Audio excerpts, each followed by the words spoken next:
Good morning, dear children. Today we'll take up another chapter from our book, and the name of the chapter is Jalebies. I'm sure that Jalebies, it might have evoked so many images, in your mind, but I'll be talking about it little later. First, we'll discuss about the writer. So, the writer of this chapter is Ahmad Nadeem Kasmi. We can have a quick glance over his life sketch. Born in 1916, November 20, died in 2006, Pakistan. His occupation was an Urdu poet, he was a journalist too, as well as a writer. Nationality Pakistani, ethnicity he was Punjabi, and his genre was Afsana. Literary movement, progressive writers movement, notable awards, Pride of Performance in 1968 and Sitara Imtiaz in 1980. Now, before starting, I would ask you to make a list of some Indian sweets. There are laddus, barfis, Mysore pak, and jangari, and jalebi. There are so many. This jangari, is known as imarthi also in many states. So, you all are familiar with these sweets.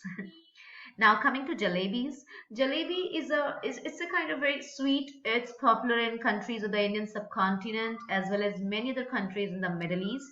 It is made by deep frying wheat flour batter in pretzel or circular shapes, which are then served in sugar syrup.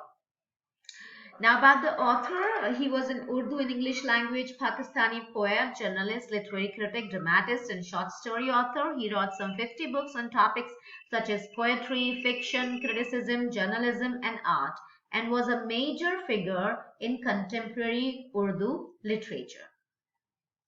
Now, objectives of this chapter: to make people notice the innocence of a schoolboy, to enable them understand what is right and what is wrong, to help them collect their previous experiences, to encourage them narrate their silly and funny mistakes done in the past, to enrich their minds with practical aspects of life.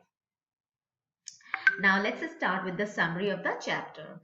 This is a story of an honest boy. He is on his way to school, carrying money in his pocket to pay the school fee. Like you all must have come many a times with your pockets full of school fee. But I don't know whether you have done it or not, but this protagonist, he did it. The sight of crisp syrupy jalebis in the market, it excites him, and the coins in his pocket, it begins to jingle, like the coins have started making sound. And after a long debate with himself, he falls to the temptation of jalebis. He spends all his school fee in buying them. And you know how much money he had? 4 rupees he spent in buying jalebis. He enjoys eating jalebis and also distributes them among other children. Though penniless now, he feels no less important than a mob leader. And the real problem at hand is payment of school fees on time. See, when he has had all the fun, he finished all the jalebis, he distributed them also. Now the real problem starts because when he goes next day to school, he gets to know that the scholarship money which he was going to get the next day is not going to get it until another month. So now the problem starts.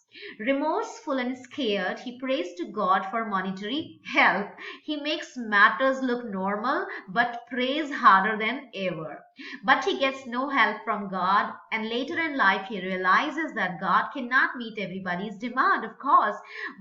If he were so generous, man would not have developed the skill of making jalebis. you know, he believed that if God had helped him that day, probably people would not have developed, the skills of making jalebis. And the inevitable happens, though somewhere along the way he notices the divide between the fanciful and the factful. He understood there's a very stark difference between these two worlds. We can have a look at the glossary. Kanak kanak is the sound of jingling of coins. Jalebis is a Indian sweet. Kadhao is a large open pot for cooking. Clamor is a loud noise.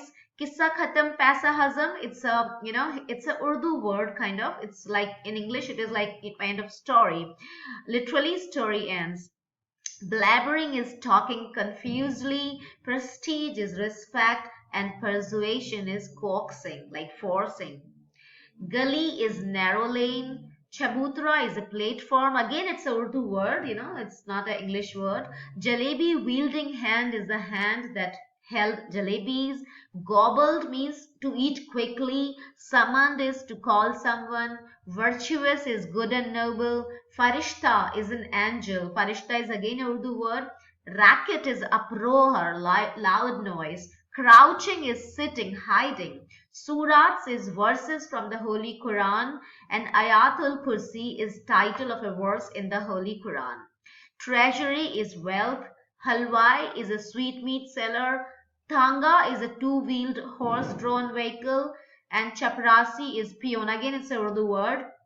Chu is a sound of blowing over the bag to ward off evil. We kind of say to ward off evil, shoo. And Bismillah is in the name of God, which is generally a word spoken before starting something. We say, let's do Bismillah, like people say Islam in Islam. Now, Wazu is ablution, like washing face, hands, and feet before praying is known as Wazu. Now, key points of this stories are Jalebies are central to this story. The schoolboy in this story carries 4 rupees to school in order to pay the fee. The coins in his pocket persuade the boy to go wrong. He spends all the 4 rupees in buying jalebis. He repents his foolishness and prays to God for the help of 4 rupees in vain. However, the bitter experience teaches the sweet boy a valuable lesson. Now, the school-going boy in this story is in 5th standard. He is an obedient and meritorious student from a well-to-do Muslim family. One day, he goes to school with 4 rupees in his pocket in order to pay the school fee. As the teacher concerned is on leave that day, the boy spends all the 4 rupees in buying and eating jalebis. Actually, the boy is not interested in the jalebis sold in the bazaar, but the coins in his pocket persuade and get him excited to buy and eat jalebis with the fee money. The coins suggest the boy that he could pay the fee later with the scholarship money, which he is going to be receiving the next day. The next day in school, he is asked to pay the fee, and he was informed that the scholarship money would be given to him the following month. Now, with this shocking news, he feels confused and defeated. He's afraid of his class teacher and he tries to escape from school without being noticed by anybody. He goes to the railway station only to spend time till the evening. Sitting under the tree, the boy prays to God to send 4 rupees for him by his farishta. He admitted his wrong and promises that he will not repeat the same again in future, but he receives nothing from God. The next day also the boy comes to the same spot near the railway station and starts requesting God only for 4 rupees. He tries his best to prove before God that he is God-fearing, he's disciplined, he's hardworking, he's obedient.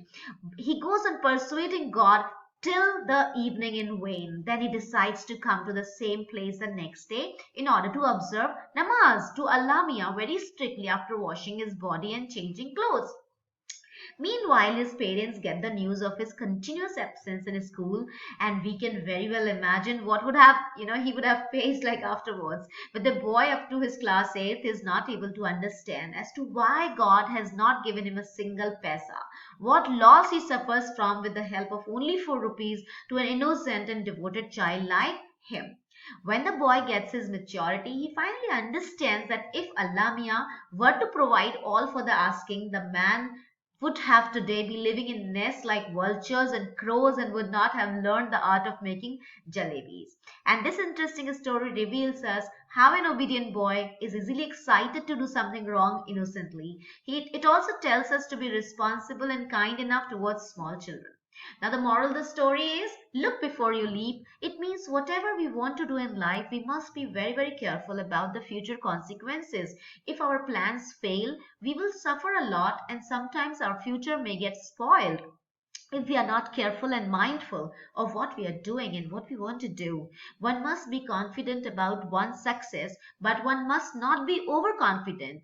When we knowingly or unknowingly commit a mistake or do wrong somewhere, our reputation may get damaged and we may suffer from a great loss. And we should be aware of the fact that God helps those who helps themselves. Now let's coming to this character sketch. Now the schoolboy is honest, God-fearing, brilliant. He has won a scholarship also. One day he carries 4 rupees to school to pay the fee, but the coins in his pocket persuade him to go wrong. He repents his foolishness and asks God for help, but ultimately he doesn't find receive any help from God, and he learns a good lesson with this bitter experience. And how come the title is apt to the story? It is very appropriate as jalebis are the central point of the story. They are hot, fresh, syrupy, and the boy falls to the temptation. He eats and distributes them, and then he realizes his mistake and he asks God to help him, but does not receive any help from God. But ultimately, he gets a lesson from God. Now, these are the homework questions. I'll be sending these questions to you also in GCR. Thank you, everyone. Let's stop here.